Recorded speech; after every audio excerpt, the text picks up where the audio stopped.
මම මෙතන අරගෙන තියෙනවා හාල් පිටි කිලෝ එකක්, සීනි කිලෝ එකක්, එනසාල්, පොල් ගෙඩි දෙකක පොල් සහ ඇමරිකන් පිටි ග්‍රෑම් 50. ඉතින් අපි එකටම හාල් පිටි ටික හොඳින් බැද ගන්න ඕනි. සාමාන්‍යයෙන් විනාඩි 5ක් 6ක් වගේ වෙලාවක් බැදගත්තාම ඇති. මේ වගේ ටිකක් හොඳට පිටි ටික බැද ගන්න. සාමාන්‍යයෙන් වැලි වගේ වෙන තරමට පිටි ටික බැද ගන්න. ඊට පස්සේ එනසාල් ටික බැද ගන්න ඕනේ. සාමාන්‍යයෙන් විනාඩියක් පමණ බැදගත්තාම ඇති. දැන් අපි සීනි ටික උණු කරගන්න ඕනේ. සුදු සීනි නම් සීනි ටික චුට්ටක් කළු වෙනකන් උණු කරගන්න. සීනි ටික යන්තම් උණුවගෙන එද්දි වතුර සල්පයක් දාන්න, ගොඩක් දාන්න එපා. සීනි කැටි ගහන එක නවත්තන්න තමයි අපි මේ වතුර දාන්නේ.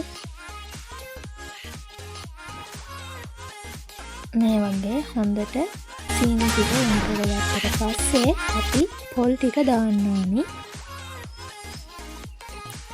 පොල් ටික දාලා සාමාන්‍යයෙන් විනාඩියක් දෙකක් වගේ රත් වුණාම ඇති. ඊට පස්සේ ලිප් ඕෆ් කරලා හොඳින් කලවම් කරගන්න. ඊට පස්සේ අපි බැදගත්තු පිටි ටිකත් මේකටම දාලා අපි මිශ්‍ර කරගන්න ඕනේ. ඒ වගේම අපි එනසාල් ටික කුඩු කරගෙන අපි හදාගත්ත මිශ්‍රණයට දාලා හොඳින් මිශ්‍ර කරගන්න ඕනේ.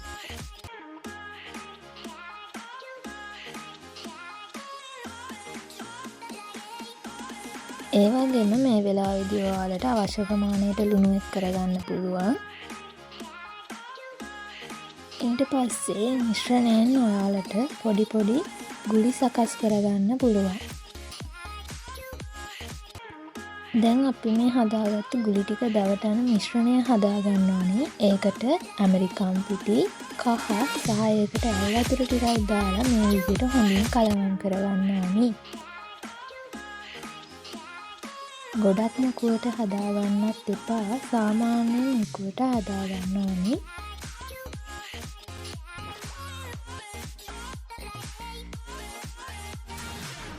දැන් මේ වගේ ගුලි ටික මිශ්‍රණය දවටලා ගැඹුරු තෙලේ බෙද ගන්න ඕනේ.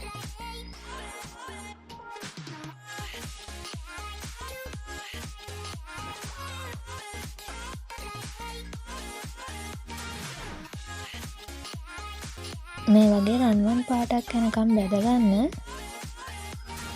සාමාන්‍යයෙන් මම අමුද්‍රව්‍ය ගත්තු ප්‍රමාණයට නාරංගුලි 100කට වඩා හදාගන්න පුළුවන්.